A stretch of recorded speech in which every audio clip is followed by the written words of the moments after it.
Rewiring our brain can be one of the most difficult things to do. This involves also rewiring our unconscious behavioral patterns, our unconscious false beliefs as well.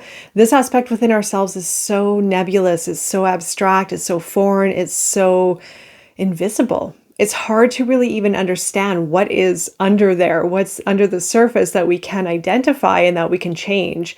It's not like going to the gym and pumping iron and even working on endurance training and seeing the results for your training in the physical body. This requires a whole different practice. It requires a completely different way of tuning in and observing self. So why is rewiring the brain or the unconscious self so difficult? Is because we are used to understanding tangible results. We are used to understanding and identifying physical results in our physical environment. If it is within our body, if it is within our space, if it is within relationships, we can see it, we can make sense of it.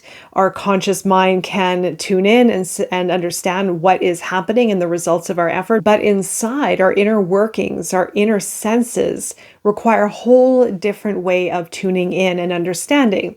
And when we start to rewire our habits, when we start to rewire our unconscious patterns, our unconscious false beliefs, our mental patterns, our psychology, even our emotional self, it requires a whole different way of tuning in. It requires an inward sense of self. It requires inner introspection, reflection, and feeling in a way that we haven't felt before. And this is also why a lot of people drop off. It's also why a lot of people can't commit to this kind of work, because it's hard to see the results in the way that we're used to. This does require, as I mentioned, a great deal of self-reflection and tuning in and paying attention and being observant of what is changing, what is going on under the surface, and what is the result of my hard effort. And when we rewire our brain, for example, or rewire our mental patterns, our emotional self, our psychology, our false belief patterns, we will start to see as in sense with our inner eye, be able to sense and see inward and understand what is starting to develop in unique ways. This is where, again, a lot of people drop off because they won't necessarily understand what's changing under the surface, especially if we're so hardwired and locked in with our old ways of thinking and our old ways of doing, meaning being very comfortable in fear, being very comfortable in our behavioral patterns, our reactions, our impulses, our even perceptions of reality and certain aspects of our life. As I mentioned, this is where people will tend to drop off. This is where people will tend to give up. They will let go of their practice. They will start to divert back into their old ways or into old habits because they're comfortable. They become very hardwired. We, as habitual creatures, naturally become very comfortable in our ways of functioning, even if they aren't healthy, even if they are limiting us and causing us great restriction in our life.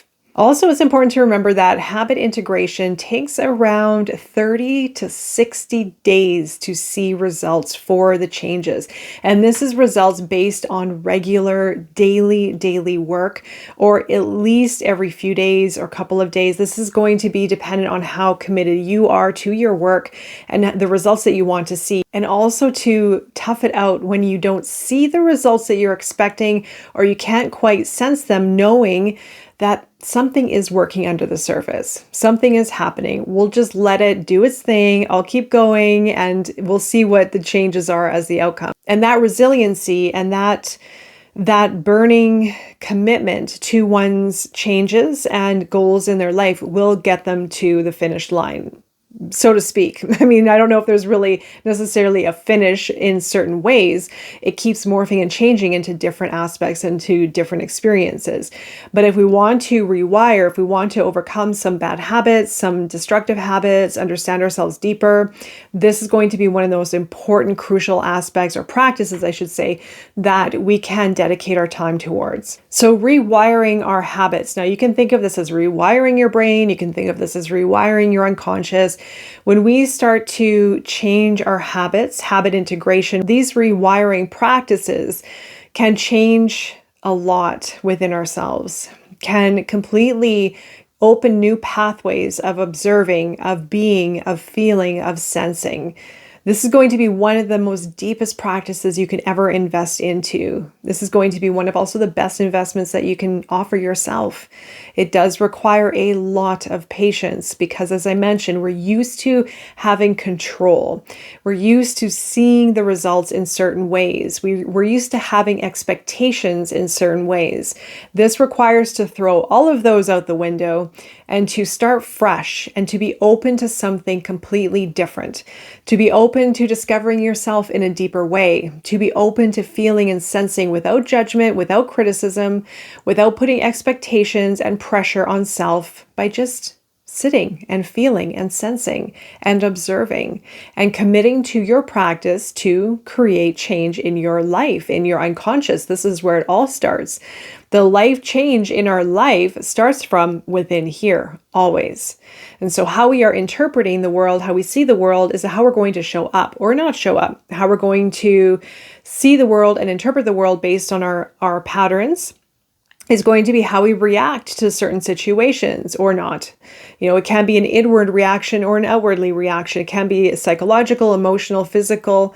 It can be in how we are reacting physically, outwardly, or even holding and harboring inward.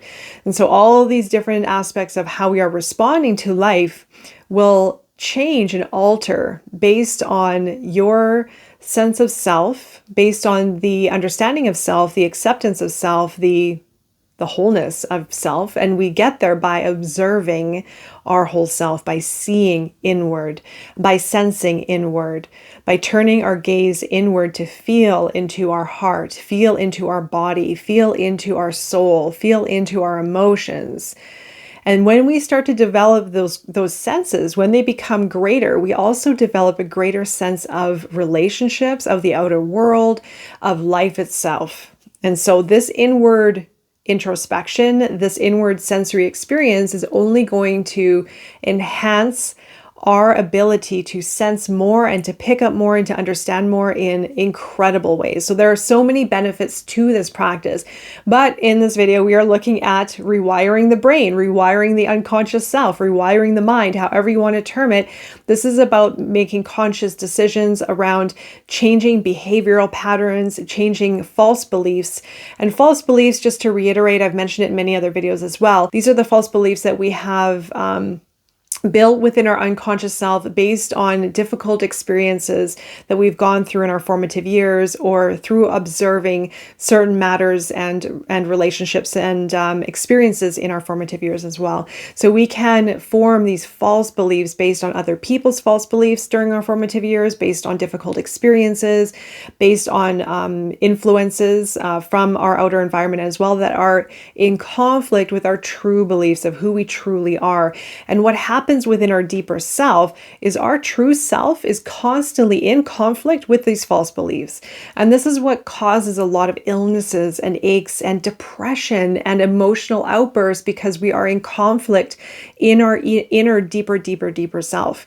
And so when we have false beliefs overshadowing our true beliefs, our true self constantly wants more, wants to be seen, or wants to feel love, or wants to feel free and liberated without being encased by fear, overshadowed by fear, wants to maybe speak its truth. All these true aspects within ourselves that we have that want to come out, that want to be recognized, that want to be experienced, or want to experience life from that aspect of ourself. And so this is the dynamic that's constantly in conflict within ourself, right? Okay, so this is going to take us into how do we rewire ourselves? How do we change our mind, our belief system, our unconscious, so that we can see love in our life, so that we can see abundance, so that we can see, and not only see, but feel and understand it. And so there are different sensory aspects that we have to work with here for seeing and sensing. And this can work for abundance mindset. This can work for safety. This can work for love. This can work for connection. And so all these different aspects that we have within ourselves can be overshadowed by our false beliefs, feeling that we are unsafe, feeling that we lack connection, feeling that we are unlovable or unloved, feeling that we are poor and that we lack abundance in our lives. And abundance is very important to remember, that abundance is everything. Abundance is in how we feel within ourselves, the relationship with ourself, the relationship with our space, the relationship with life, with nature. And the money aspect is a reflection of how we feel in that connected state of being with all. All right, so I'm going to give a list of some very simple tips that you can integrate into your practice to start to rewire your brain, rewire your unconscious, rewire your mind. But through that, you're going to start to rewire your false beliefs with true beliefs. So you're going to start to connect again with the truth, the true essence of who you are, the truth, your inner truth, your light, your source of self that has been overshadowed by the shadow, by the false beliefs that have been buried within. You're going to create new pathways for understanding life more by breaking through the limitations and the fears that have been imposed since early life through false beliefs, through conditioning. And remember, everything is energy. Everything is energy. Our thoughts are energy. Our emotions are energy. Our energetic being is energy. So when we are harboring unconsciously these fears and worry and doubt and limitations, it creates a stuckness, it creates a heaviness, it creates resistance within ourselves. It's energy, it's blocked, it's heaviness, it's stagnant.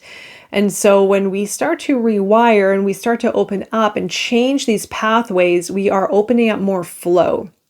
We are opening up more flow, and we are then able to feel more and connect more and then create more. So the first tip is going to be practicing gratitude daily. So you probably have heard of this before. This is keeping a gratitude journal that can shift your focus from what you lack to what you have. So this is also based on research. I'm sure maybe many of you already have tried this or exercised this regularly. I would highly recommend trying this and integrating it into your daily or regular practice. Experiencing gratitude is not only just saying, oh, I'm grateful for this, I'm grateful for that. It's feeling it. It's giving yourself permission to feel grateful, to sense gratitude, and gratitude leads to love. We have the love within ourselves. In our modern society, we can often feel that love comes from other people, that love comes from other things, when it can come from other things and it can come from other people and it can come from life itself. But we have it within ourselves, and we have to connect with that first. We have to realize that we are the source of love within ourselves. No matter what has happened to us in our lives, we can build that light from within. And when we start to practice daily gratitude, we create that spark. We create that spark within ourselves, realizing that I do have a lot to be grateful for, and softening the relationship with ourselves and softening the relationship with life. And so it can sound a bit contrived, and maybe for some you've tried and it hasn't worked. So perhaps try to integrate the feeling and really sit with it for a while. Try not to rush through it. Sit with it. Sit in nature. Sit in somewhere quiet, even in your room, and look at the beauty. Find the beauty in your room. Find a spot, find a space to look at, find something to shift your focus so that you are focusing on the beauty and that which you can be grateful for. And this does start to rewire our brain. It does start to change our neurological makeup, our neurological functioning, how we feel about ourselves. It opens up for more. And this is also how we can create more abundance and more to be grateful for, because once we start to see something to be grateful for, maybe it is a couch, a sofa. I love my sofa. I love sitting on my sofa. I'm so grateful for the space that I can have to read and to relax and to listen to music and just be. And so when you start to see that one thing for what it is, and then maybe a few aspects of it that are positive, that are worthy of being grateful for, then you start to see more. Your unconscious mind starts to open up to see more. Oh, actually, you know what I really like also is this book, or I really like this table. I really like my space. Actually, I have a really nice space. It's very comfortable. It keeps growing and growing and growing. And then you start seeing more and more and more that you can be grateful for. And then the universe brings in more for you to be grateful for. And then you start seeing it and you create it more, and it starts to become just a natural rhythm of your experience in life. The next one is going to be engage in positive affirmations. So regularly repeating positive affirmations can help rewire negative thought patterns. This is also very important. This is not to negate or dismiss our true, heavy, hard feelings that we feel within ourselves. Those are really important and they do teach us a lot. However, it is important to be mindful about how far we go with those negative thoughts and catch them as soon as we can to start rewiring them into positive. Start to flip the switch a little bit. Now, this was one exercise that I had to learn very deeply. I had learned this from, of course, a very, very strong error that I made when I was wallowing in my pain, when I was wallowing in my negativity, and I would dump it on other people. I would also project it onto other people. And those negative thoughts and those negative feelings come out in so many ways, and sometimes very uncontrollable. Also in ways where we feel that we need to express ourselves to be seen. It's that little child in ourselves wanting someone to see us, wanting someone to help us, wanting someone to be close to us or get us out of a situation, get us out of this uncomfortableness, or I just want someone to talk to you. But sometimes that puts a lot of pressure on the other person, but it also it keeps feeding this pattern that we have within ourselves, almost justifying how we're feeling in a very unconscious way. And it's not that, again, not negating this, and it is justified. However, if we hang on to these, and if we really wallow in them and we don't let them go, they are going to be a perpetuated state of our reality. They are going to be part of our story, and it will be really, really, really hard to let them go over time. So the positive affirmations are affirmations that rewrite the negative ones. And again, I have to also preface the negative feelings and thoughts are not bad. There's no such thing as bad or good in a way of we're doing something right or wrong in that sense. And I've recorded a video on this before. These are all experiences. And we hold so tightly to what we're doing that is wrong that we feel ashamed of how we're feeling, or we might put pressure on ourselves. Oh, I can't think that way and I can't be that way because it's wrong. That's not true. And please take the pressure off of how you're feeling when you're in a low state. It is okay. Feel it, sense it, go into it, and then find the moment where you can start to create the opening to invite more positive thoughts and feelings into your existence, because you can override this. You can change this. And it may take work every single day to do it, but it will change. I guarantee you, it will change. Some days may feel back into where you were, back into square one, or debate right down into base level. And then other days are going to feel like a total win. There's going to be an oscillation between a new way of being, which is our true way of being, versus our old way, the negative, the false beliefs, the fear, the pain, the sadness, etc. And so this is going to take a little bit of oscillation, but do not give up. Do not give up, and do not feel bad if you're feeling in the dumps, down in the dumps. Do not feel bad. Allow yourself to feel it. Allow yourself to feel it. Give yourself a day, give yourself a couple days if you need, and then work on a strategy to work your way out. So positive affirmations are the I ams, I believe, I feel, and start integrating them into your daily practice. Now, the best time to do this is right before bed, right when you fall asleep, or right before you fall asleep, when your mind is starting to wind down and go into an unconscious state. And then in the morning, when you wake up, when you're still in your unconscious state a little bit, you can start to rewire your unconscious mind into positive affirmations, into even visions of the future you desire, or the life you desire, or who you want to be. And the feeling component of it matters the most. How do you feel when you are expressing this? Be true to your heart and be true to yourself, and feel it in yourselves when you are expressing these affirmations, when you're speaking them out loud. Words hold incredible weight and incredible value, but also in how you're feeling them and internalizing them as well. The next one is going to be visualize abundance. So spending a few minutes each day visualizing what abundance looks like in your life. So visualization, I'm sure you've heard of the technique in many different practices from many different teachers. Visualization is really important. We also have to be very conscious of, once we visualize, let it go. Try not to become so obsessed with it. Again, setting expectations and control on the outcome. Sometimes this change in our life is setting these visualization intentions or connecting with our future self. may take years to unfold. We sometimes have to go through a complete rewiring of our own inner workings to align us with the life we desire. Other people might have to show up. Certain situations may have to fall apart. We may have to rebuild in certain ways to get us to where we want to go. So remember, that is part of the process. But visualization and abundance, of course, is going to be hand in hand, because also it's important to understand how we want to feel in our life. How does it look like in our vision of the future we are desiring the most? And then we have to also let it go. We also have to let go of the pressure, the expectations, the control, and move into creativity.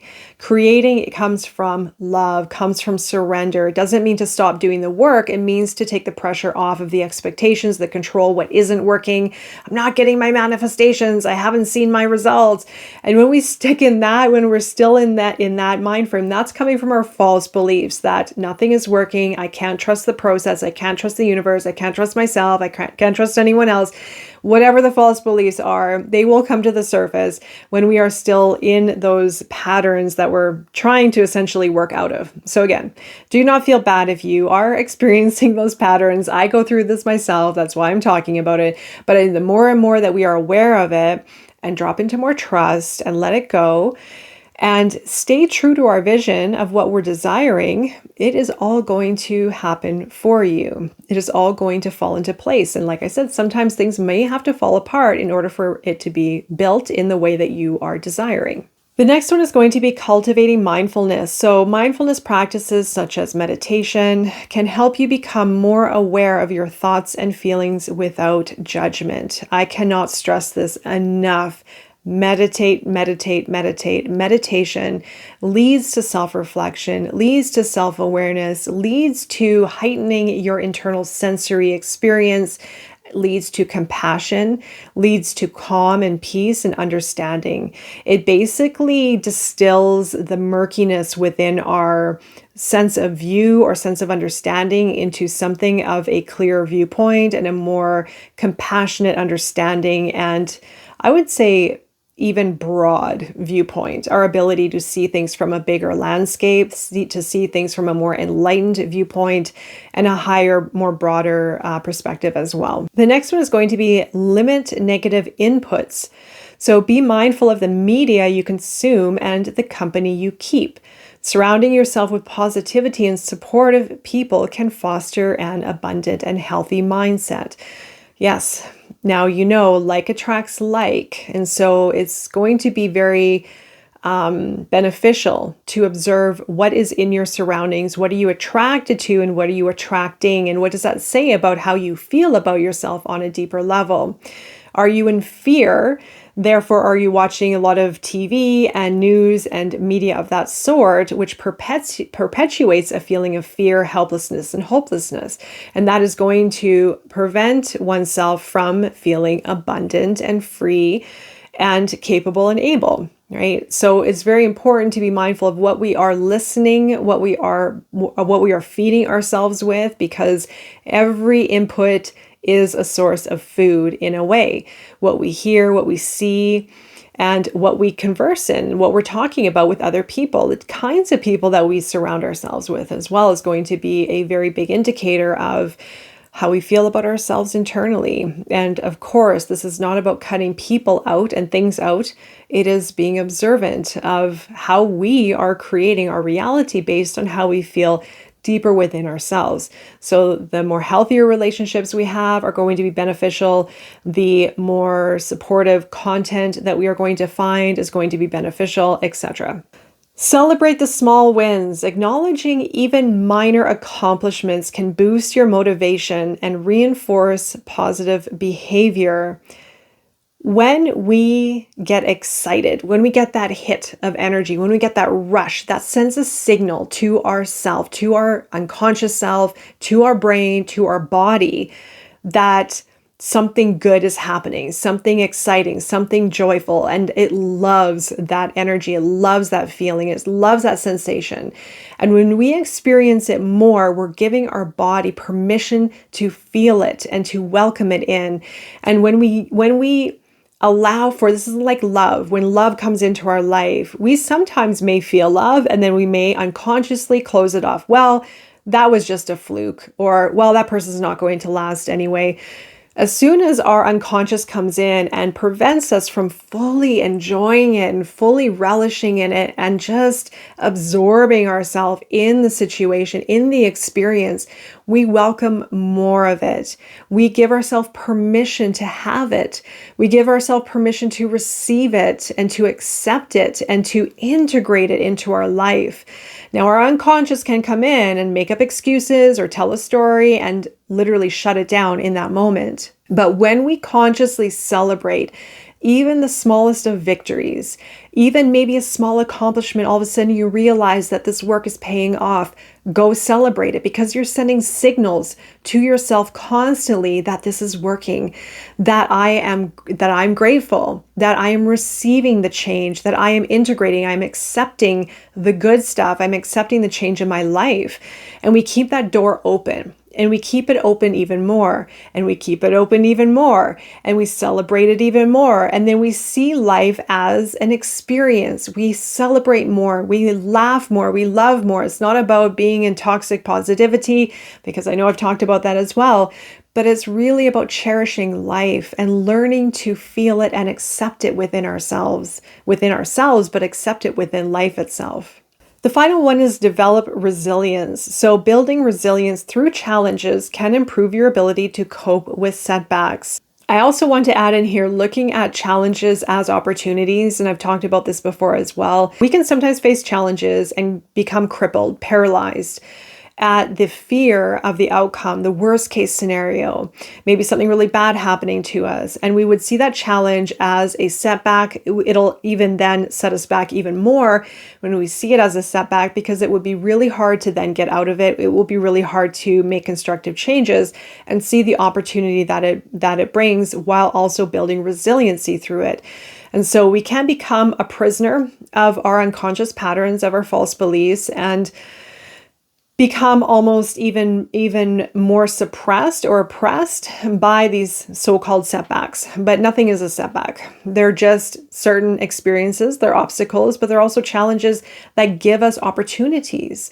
Every challenge gives us an opportunity. And by seeing it through that perspective, we shift our awareness, we shift our perception, and therefore we learn through it, we grow through it, and we become more resilient as a result.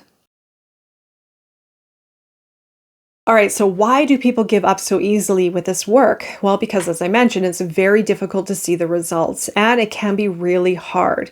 It can trigger a lot within the unconscious self. It can feel uncomfortable. One could face a lot of shadow aspects within, false beliefs, fears, sadness, frustration, and really have a very powerful, strong dialogue within oneself. And it could completely blow this exercise, all of these exercises completely out of the water. A reason why people may give up is a fear of failure. So many people can fear the consequences of failure, leading to the avoidance of challenges. This fear can paralyze growth and limit the pursuit of fulfillment.